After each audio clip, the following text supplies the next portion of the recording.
TechFlow by WorkCom.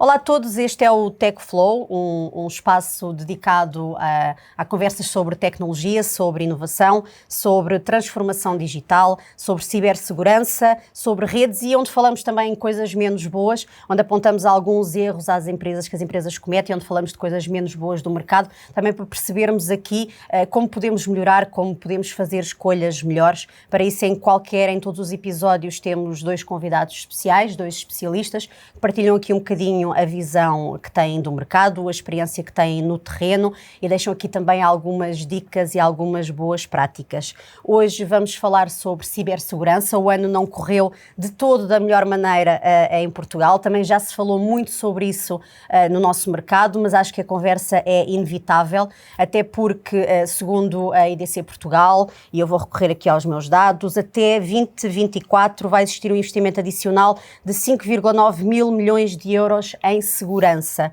Portanto, se há dinheiro para investir, se há necessidade de investir, então vamos tentar perceber onde é que podemos investir melhor, como fazer, por onde começar. Para falar disto tudo, tenho hoje comigo dois convidados, dois especialistas destas duas empresas. Tenho comigo o António Martins, que é Cybersecurity Consulting Architect da WorkCom, e o Luís Ramos, que é especialista em cibersegurança da Cisco. Obrigada a ambos por estarem aqui. Começo já por ti, António. Antes de falarmos de qualquer tecnologia, qualquer solução, explica-me como é que isto aconteceu este ano, porque é que isto aconteceu, especialmente porque estamos a falar até de empresas grandes que nós assumimos sempre que tenham algum investimento já feito em segurança. Há realmente aqui uma falta de segurança das redes, há uma falta de investimento. O que é que está a correr mal? Sim, na realidade existem vários fatores. O mais importante ou o mais relevante é que, apesar de todos os investimentos que existem, as redes são alvo de ataques e nós vemos nas notícias que, independentemente do tamanho das empresas e das proteções que tenham feito, investimentos que tenham feito, elas continuam a ser alvos de ataques. Não há redes 100% seguras, isso é de mais evidente.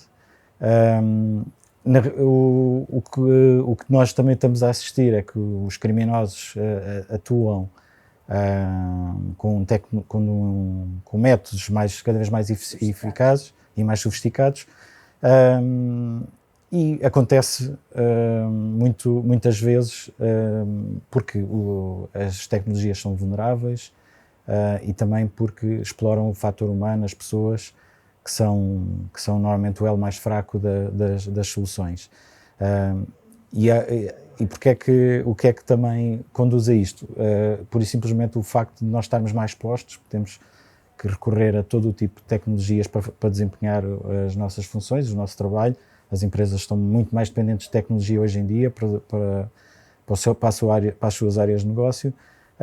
E isso só faz com que aumente a superfície de ataque e que sejam, de uma forma geral, estejam mais expostas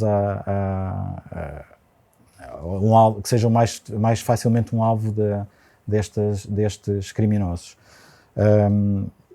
O que é que acontece? As empresas têm implementados mecanismos de segurança, foram implementando ao longo dos últimos anos, que estavam vocacionados e estavam orientados para uma proteção do perímetro, portanto protegiam as suas redes com aquilo que julgavam ser as suas áreas, a sua parte mais vulnerável, e que de alguma forma separavam os mundos que eram o mundo confiável do mundo não confiável, das ameaças externas.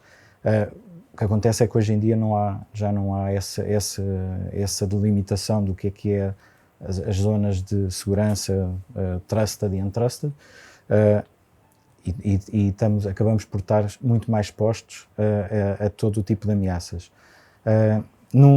Mas isto tem solução, não é? Como é evidente. Tem solução, ou tem pelo menos uma forma de mitigar. Ou seja, existem outras formas, outro paradigma na implementação de soluções, com tecnologias como o SD Access, o SD-WAN, que conseguem, de uma forma consistente, implementar mecanismos de segurança e trazer essa consistência em políticas de acesso para as nossas redes e proteger, de alguma forma, os nossos bens, os nossos assets digitais e a nossa informação. Então, mas vamos por partes. Quais é que, no teu entender, quais são os principais erros que as empresas estão a cometer agora? Se tivesse que me dar uns erros críticos, os principais erros críticos, e então pegando então nessa tecnologia, de que forma é que a tecnologia pode colmatar esses buracos que existem, essas falhas que existem? Os erros, eu diria que muitas vezes os erros são ou menosprezar ou julgar que nós não as empresas portuguesas pela dimensão. Somos pequeninos, não é? Ninguém nos vê. Ninguém se interessa em nós, estamos aqui debaixo do radar, ninguém se vai interessar pelas nossas redes. O que acontece é que muitas vezes essas redes, até por terem menos proteção, serem mais pequenas e acabam por ser mais apetecíveis para ataques, muitas vezes até para os próprios hackers, criminosos, o que queiramos chamar, até para aperfeiçoar técnicas de penetração. Somos um campo de treino, não é? Acabamos por ser um campo de treino. Outra questão, e essa é bastante importante, tem a ver com aquilo que eu estava ali a falar antes do perímetro e do que está protegido e o que não está protegido. Cada vez isso é menos, essas fronteiras é mais tenue, e o que acaba por acontecer muitas vezes é que as empresas fizeram investimentos de proteção da segurança para se protegerem do exterior, mas continuam a ignorar a ameaça interna, seja porque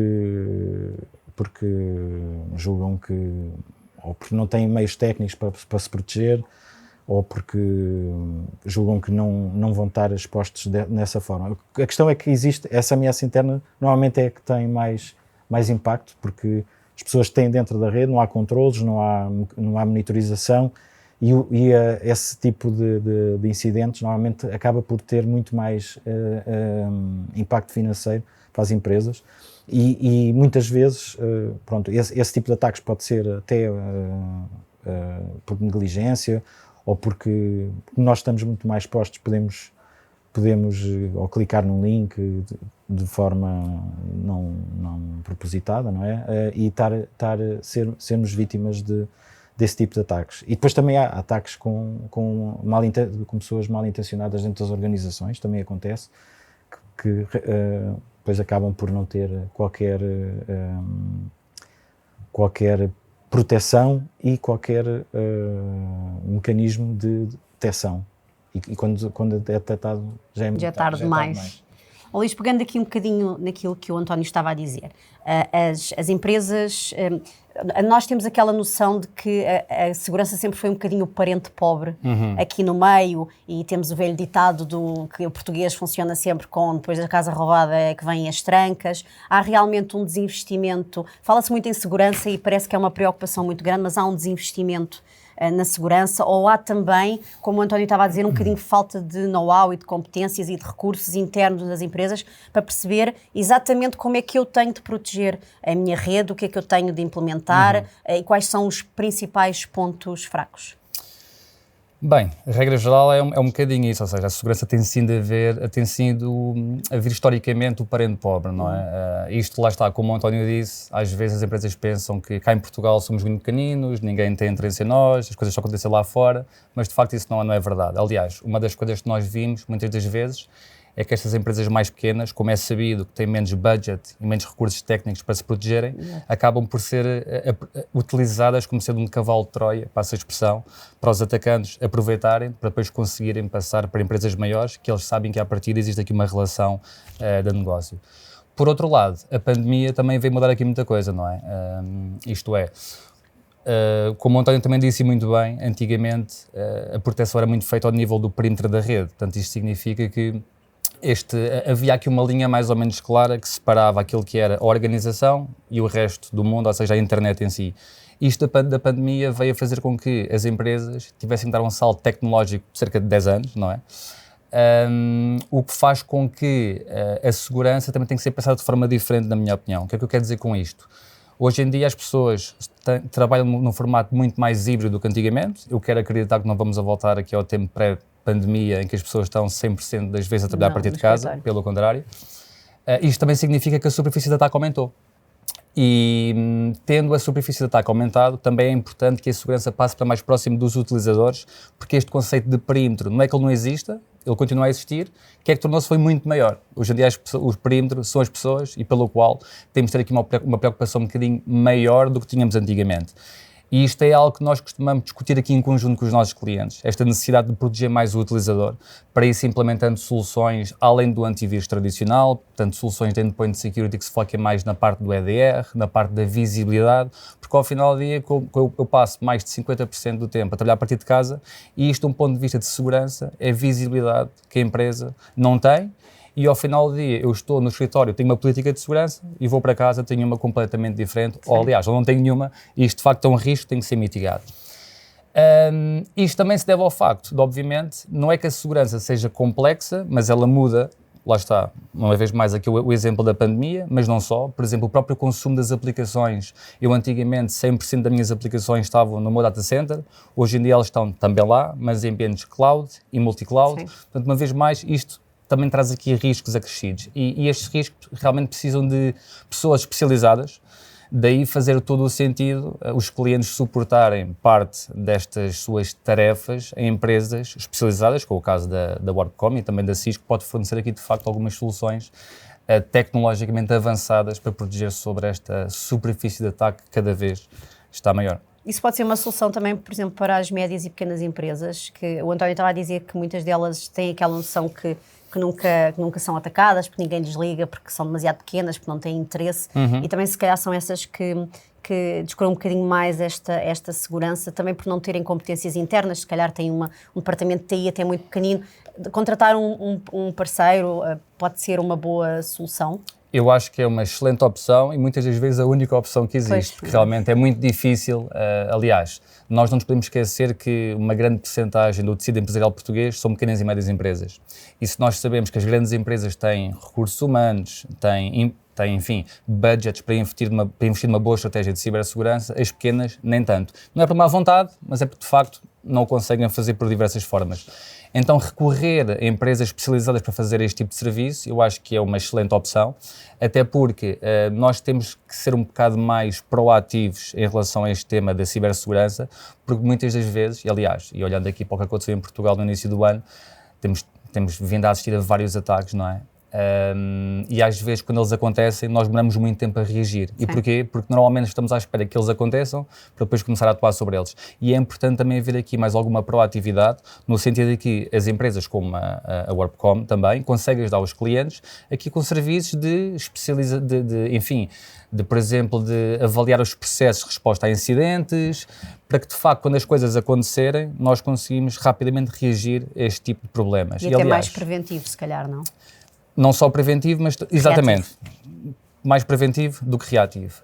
Existem depois aqui duas métricas importantes a ter em consideração, que é o tempo de detecção e o tempo de contenção, e aqui obviamente que a Cisco consegue ajudar os nossos clientes fornecendo tecnologia que disponibiliza de uma forma mais rápida, mais célere, toda a informação que é preciso para conseguirmos atuar, até porque eu acho que quanto mais tempo demoramos a atuar no caso de um incidente de segurança, provavelmente maiores serão as consequências e que uma combinação de tecnologia mais serviços realmente proativos consegue ao final de mitigar este tipo de riscos.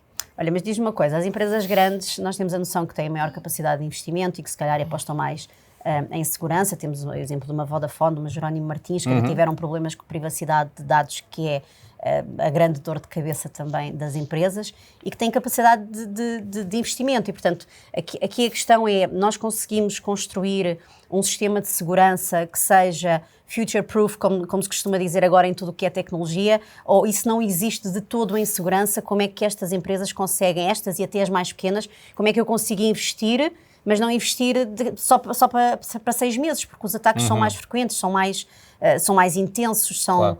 E a dinâmica deste setor da segurança é muito, muito, muito grande. Mais complexo, não é?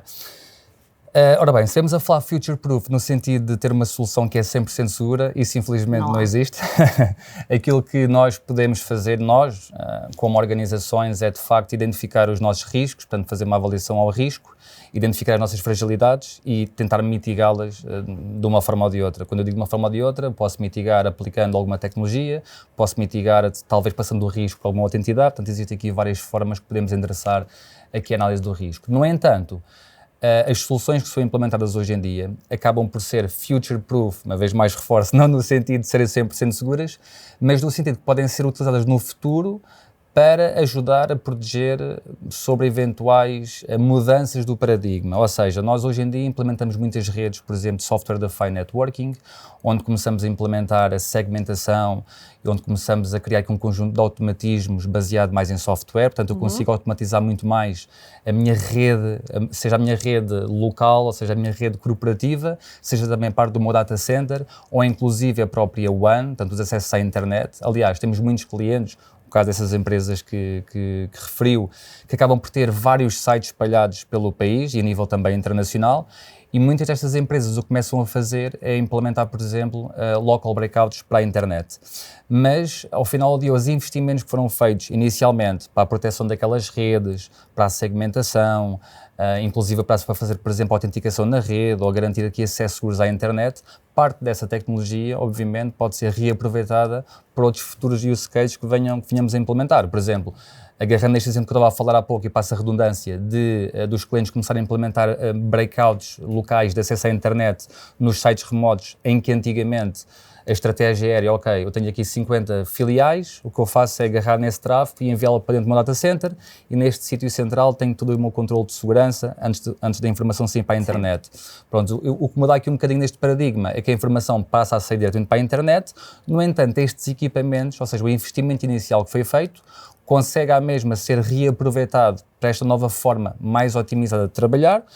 Obviamente que isto tem que ser uma coisa continuada, apesar de ser reaproveitado, por vezes é sempre necessário fazer mais algum investimento, mais alguma atualização, claro. Portanto surge também essa necessidade, mas lá está, o investimento inicial pelo menos nunca é perdido de todo, grande parte dele pelo contrário até é reaproveitado e obviamente depois há que ajustar as coisas consoante as necessidades da hora.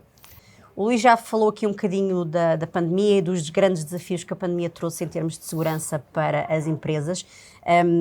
Queria que tu me explicasses aqui quais são os grandes desafios e de que forma é que a tecnologia que uma empresa quer reforçar a segurança agora, o que é que ela tem de fazer, o que é que ela pode escolher, por onde é que ela tem de começar? Certo. O que a pandemia trouxe, na realidade, acelerou aqui a adoção do trabalho remoto, que já vinha a ser adotado, e que já tinha os seus desafios, mas com o aumento das pessoas, com o aumento do número de pessoas em casa e com a movimentação de quase a força toda do trabalho das empresas para trabalho remoto, teve que haver uma adaptação muito rápida com os métodos de trabalho, sejam por acessos remotos, com o aumento das comunicações por e-mail e por outros métodos de troca de mensagens. Isso fez com que aumentasse também o número de e-mails e de mensagens e de exposição ao risco, claro. Porque começámos a ter muito mais links para podíamos clicar e trazer malware para dentro das nossas máquinas. A questão também das nossas credenciais, que cada vez temos mais credenciais para usar em todo o tipo de aplicações. Estamos, portanto, Depois usamos a password igual para todas elas? Pois, exatamente, porque é muito mais fácil. O que é que isso traz? Aumenta a exposição do risco, mas claro que há métodos e há formas de contornar ou de mitigar também esses problemas. Temos aqui soluções com a Cisco, por exemplo, também o Cisco Duo, já que estamos aqui a falar com a Cisco, com a implementação de Multi-Factor Authentication e não só a componente de Multi-Factor Authentication, temos também a possibilidade de inspecionar os endpoints e garantir que eles cumprem requisitos mínimos de segurança para se ligarem às nossas redes. Até porque muitas vezes a nossa rede não se ligam a ela só máquinas que nós conhecemos, máquinas que têm os nossos produtos de segurança, mas máquinas de parceiros, de colaboradores, e muitas vezes até agora com a questão da pandemia houve até a necessidade de usar computadores pessoais porque não havia máquinas disponíveis para tanta ligação. Portanto, tudo isso trouxe aqui a possibilidade de acelerar também a nossa forma de trabalhar, mas também a nossa forma de proteger, porque temos agora a oportunidade de corrigir coisas que estavam mal, que eram problemas menores dentro das organizações, e agora com o trabalho remoto estamos a ver que realmente temos que endereçar. Outra situação tem a ver também com a monitorização, que estávamos a falar das empresas que não têm a questão dos investimentos. Muitas vezes a monitorização é aquilo que fica para o fim da linha das empresas, porque têm outras necessidades, não têm recursos suficientes, pessoas e de ferramentas, e não estão em cima dos logs, dos eventos de segurança, e essa informação não é... Muitas vezes estão lá evidências que as redes estão comprometidas e ninguém está a olhar. Mas isso era a parte mais importante que até o Luís dizia, não é? Aquela capacidade de reação e de prevenção. Exatamente. E esses sistemas de monitorização ajudam. Exatamente, só que a maior parte das empresas ainda não tem esses sistemas, e é aqui que a WorkCom e outras empresas podem ajudar. Temos pessoas e ferramentas para acompanhar os clientes, monitorizar 24 horas por dia. Portanto, isso é uma garantia também para os clientes poderem dormir descansados e saberem que a sua rede está sob o olho. Está alguém sob vigilância. 24/7, não é? Sim. E basicamente Então o que é urgente neste momento? Se tivesses que dizer a uma empresa, é urgente investir aqui porque é a parte mais crítica da segurança, o maior buraco onde pode comprometer os dados? Estávamos a falar a componente do Multi-Factor Authentication e da validação dos endpoints, porque é as pessoas e as máquinas que são comprometidas com a questão do perímetro que desaparece, que passa a ser o computador de cada um. Eu diria que pelo menos é o mais urgente. Sim, eu já agora posso complementar. Luís, diz-me. E mais um outro ponto. Eu, por um lado, eu acho que a sensibilização dos utilizadores também é importante. Eu acho que aqui a parte da formação ou parte dos conhecimentos por vezes fica um bocado esquecida. Eu acho que nesta área da cibersegurança é de extrema importância, porque isto é responsabilidade de todos. Nada me importa a mim ter 50 ferramentas de segurança, se depois ao final do dia as pessoas clicam em todos os links e mais alguns. Portanto, aqui a parte da sensibilização eu acho que é de facto muito importante e que não deve ficar esquecido. E aqui a Cisco obviamente tem plataformas que permitem sensibilizar os utilizadores para aquilo que são, por exemplo, as melhores práticas de trabalhar remotamente, ou porque é que não devemos escrever a password num post-it e colá-lo no ecrã do computador. Portanto, aquelas coisas que são básicas às vezes para nós, profissionais, mas que ao final do dia as coisas acontecem, não é? E essa parte é importante. Por outro lado, aquilo que o António também disse, do perímetro, ou o facto do perímetro se ter tornado muito maior, eu acho que também existe aqui a necessidade de levar a segurança para mais próxima das aplicações, porque elas começam a ser implementadas e consumidas, uma vez mais, em ambientes cloud e multi-cloud. O MFA é sem dúvida um controle ou uma solução, como o caso da Cisco Duo, que deve de facto ser implementada, quanto mais rápido melhor, pelo menos começando por todas as aplicações ou serviços, como o caso da VPN, do webmail, das aplicações de negócio que principalmente estão expostas para a internet. Utilizadas. Mas, por outro lado, também, não é só apenas ter aqui um segundo fator de autenticação, mas garantir também que esta combinação da identidade não é só a pessoa comprovar com o segundo fator que de facto é quem diz ser quem é, mas é também validar que o dispositivo que está a ser utilizado é também autorizado para aceder àquelas aplicações. Não só à rede, porque a rede hoje em dia é muita coisa, são escritórios, é ambientes de cloud, é muita coisa, mas de facto trazer também esta segurança que tradicionalmente estava aplicada no meu escritório, mas que hoje em dia ele tornou-se realmente muito maior, está em todo lado, portanto esta visibilidade que eu tenho que ter é realmente importante, tanto soluções de sensibilização, de MFAs, Endpoint Security e Email Security, porque continua realmente a ser o principal vetor de ataque, é realmente muito importante. Obrigada, António, obrigada, Luís, obrigada a todos os que estiveram connosco nestes últimos minutos. Hoje falámos de cibersegurança, que é um tema quente e muito crítico atualmente e muito importante, principalmente nesta era da transformação digital e depois dos acontecimentos que surgiram e que estiveram na ribalta no início deste ano. Mas este não é o único tema que temos aqui no nosso TechFlow by WarpCom. Este é um podcast que fala de outros temas, fala de rede, fala também de segurança, fala de tecnologia, fala de inovação e transformação digital. Temos sempre vários especialistas a partilhar as suas opiniões e o seu know-how e a sua experiência no terreno. Fiquem connosco. Obrigada e até à próxima.